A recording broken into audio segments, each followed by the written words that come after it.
Hello friends, नमस्ते। मैं हूं doctor Prashant Panchlothia, vet for pets series में। आज हम बात करेंगे जो छोटे से पपीज अपनी माँ से अलग हो गए होते हैं और उनको उनकी माँ का दूध न्यूट्रिशन नहीं मिलता है, उसके लिए क्या किया जाए। अगर आपके यहाँ पे घर पे पेट के रूप में रखा हुआ है तो विशेष केयर करके उसको आप ध्यान रखिएगा। और अगर स्ट्रीट डॉग्स हैं जिसको आपने एडॉप्ट किया है या कुछ समय के लिए एडॉप्शन लिया है, तो उनको आप अपने घर में बना के दूध दे सकते हैं, जिसके लिए अच्छी क्वालिटी का दूध का पाउडर जो आता है जैसे लैक्टोजिन, उसको तकरीबन आधा कप लेके 1 कप बॉइलिंग वाटर, उसके अंदर थोड़ा दही डाल सकते हैं और मल्टीविटामिन के कुछ ड्रॉप्स डाल सकते हैं सिरप के। अच्छी तरह से घोल बना दीजिए। यह आप अपने पेट को या जो एडॉप्शन वाला पेट है उसको आप दे सकते हैं। 6 हफ्ते की उम्र से 8 हफ्ते की उम्र तक के बीच में अपनी माँ से अलग करना नॉर्मल है, जिसको वीनिंग कहा जाता है। उसके बाद हमें घर का होम फूड देना योग्य रहता है, लेकिन पपी फूड के रूप में कई चीजें बाजार में भी आती हैं। सेरेलैक दिया जा सकता है। सेरेलैक हम 4 से 5 बार भी दे सकते हैं, थोड़े थोड़े प्रमाण में दिन के दरमियान, पूरे दिन में। जो भी ब्रीड है और जो ग्रोथ है उसको ध्यान में लेते हुए हमें सेरेलैक या घर पे बना हुआ कोई भी खाना जिसके अंदर कार्बोहाइड्रेट और प्रोटीन अच्छे प्रमाण में हो, साथ में मैंने जैसे पहले कहा कि मल्टीविटामिन अंदर थोड़ा सा डाल देना चाहिए। उसी तरह से कैल्शियम के सिरप आते हैं छोटे बच्चों को, यानी पपीज को, वो ज्यादा ठीक रहते हैं कि भाई उनको दिया जा सके, जो भी आप घर का फूड दे रहे हैं उसके अंदर। अच्छा, जो घर का फूड है उसके अंदर जहां तक हो सके मैदा नहीं देना है। अगर ब्रेड की इच्छा है तो होल ग्रेन ब्रेड, और वो भी बहुत ही कम प्रमाण में आप दे सकते हैं। स्ट्रीट डॉग्स जो हैं उसके लिए अगर बहुत ही इजीली अवेलेबल बिस्किट्स वगैरह देना है तो कम प्रमाण देना है, लेकिन आप दे सकते हैं। हाँ, उसकी बदले आप घर का बना हुआ अगर खाना देंगे तो वो काफी ज्यादा अच्छा रहेगा। अच्छा, क्या चीजें बिल्कुल नहीं देनी है? सबसे पहला आ जाएगा ग्रेप्स और रेजिन्स। रेजिन्स यानी किशमिश, ये आपको कतई नहीं देनी है। इसके कारण उनको कुछ प्रॉब्लम्स हो जाती हैं, मेडिकल प्रॉब्लम्स हो जाती हैं। उसके अलावा चॉकलेट्स आपको बिल्कुल भी नहीं देता है। घर में अच्छी तरह से पाला हुआ जो डॉग है या स्ट्रीट का जो डॉग है उसको बहुत प्यार आ जाने पे कई बच्चे चॉकलेट वगैरह देते हैं, तो उनको रोकिए आप कि भाई चॉकलेट इसको नहीं देना है। सॉल्ट यानी कि नमक बहुत ही कम, या हो सके तो संपूर्ण तरह से अवॉइड कर जाइए, न दीजिए। उसी तरह से चीज में सॉल्ट आता है तो चीज अवॉइड करना अच्छा रहता है। वैसे तो डेयरी प्रोडक्ट्स भी ज्यादातर न देना ठीक रहता है, लेकिन जो स्ट्रीट किड्स होते हैं जिनका थोड़ा बहुत शक्ति ज्यादा होती है और कम बीमार पड़ते हैं, तो उनको अगर दे दिया जाए कि भाई चलो इजीली मिल जा रहा है इसलिए दे देते हैं, तो थोड़ी बहुत डेयरी प्रोडक्ट्स उनको देने में ज़्यादा दिक्कत नहीं है। लेकिन हो सके तो दही दीजिए, दूध नहीं। उसी तरह से एक ज़ाइलिटॉल करके स्वीटनर आता है जो बहुत सारे फूड प्रोडक्ट्स में आपको मिल जाएगा। अगर इस तरह से आर्टिफिशियल स्वीटनर डाला हुआ है तो वो आप किसी भी परिस्थिति में छोटे बच्चे को या बड़े डॉग को भी नहीं देंगे, लेकिन पपी को तो कतई नहीं दिया जाएगा।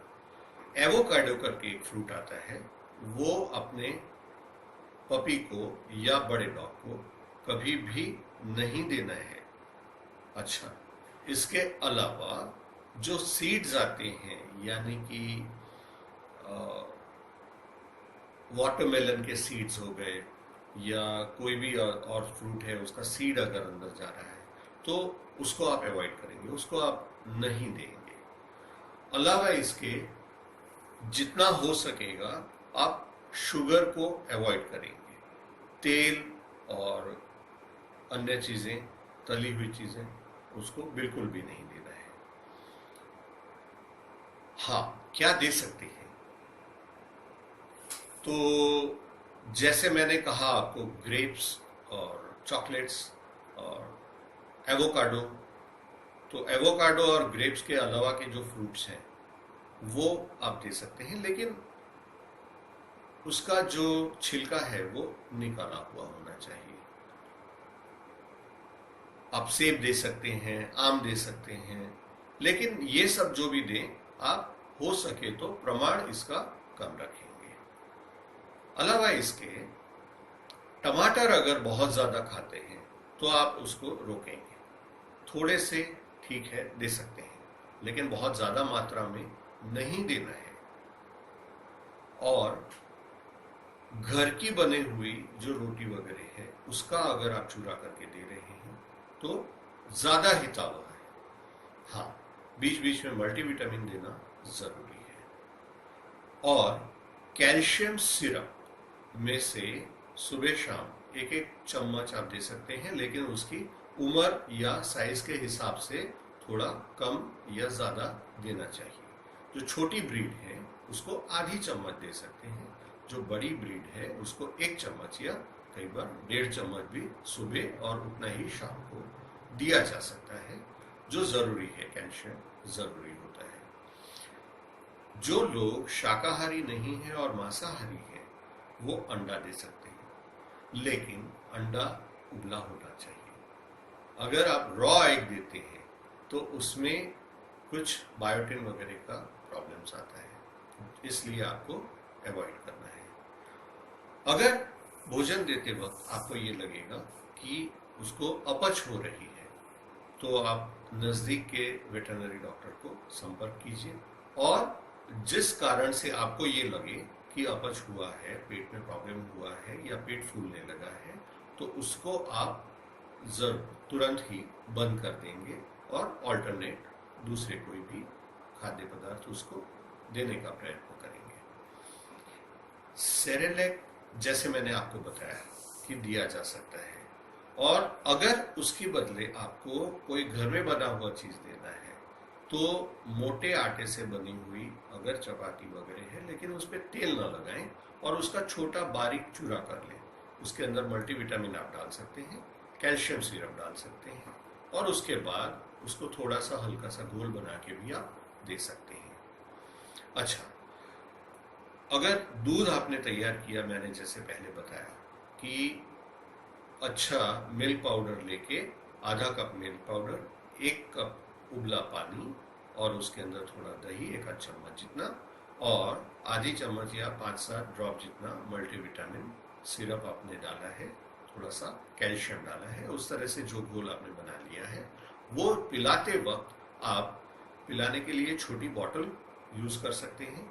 छोटी बॉटल से अगर आप बच्चे को दूध पिला रहे हैं तो आप ये ध्यान रखिए कि उसकी जो स्थिति है वो पेट के बल आराम से लेटा होना चाहिए और उसका सिर नॉर्मली जिस तरह से अपनी माँ का दूध पीता है उस तरह से ऊपर उठा होना चाहिए। और बॉटल से दूध देते वक्त थोड़ी थोड़ी देर के बाद उसको बॉटल हटा देनी है, उसकी निप्पल मुंह से निकाल देनी है, ताकि वो बीच बीच में सांस ले सके। क्योंकि बच्चे होते हैं, उनको पता नहीं होता कि भाई किस तरह से दूध भी पीना है और साथ में सांस भी लेनी है, तो उसका थोड़ा सा आपको ध्यान रखना है और बीच बीच में से निकाल देना है। आप 4 बार 5 बार भी दे सकते हैं। एक बात जरूर ध्यान रखिएगा कि अगर उसको कुछ भी पिलाया या खिलाया तो थोड़ी देर के बाद उसको तुरंत बाहर ले जाइए, वरना उसको आदत भी नहीं होगी बाहर करने की और घर में ही वो बिगाड़ने लगेगा। दूसरे एपिसोड में बड़े पपीज को क्या दिया जा सकता है वो डिस्कस करेंगे, और इसके अलावा तो बहुत सारे टॉपिक्स हैं, सब एक एक करके आपकी सेवा में हम हाजिर रहेंगे और आपको जितना भी हो सकेगा मार्गदर्शन देंगे। अगर कोई प्रश्न है तो आप मेरे को इस फोन नंबर पे पूछ सकते हैं 7990774805। फोन नंबर मैं फिर से रिपीट करता हूँ 7990774805। धन्यवाद।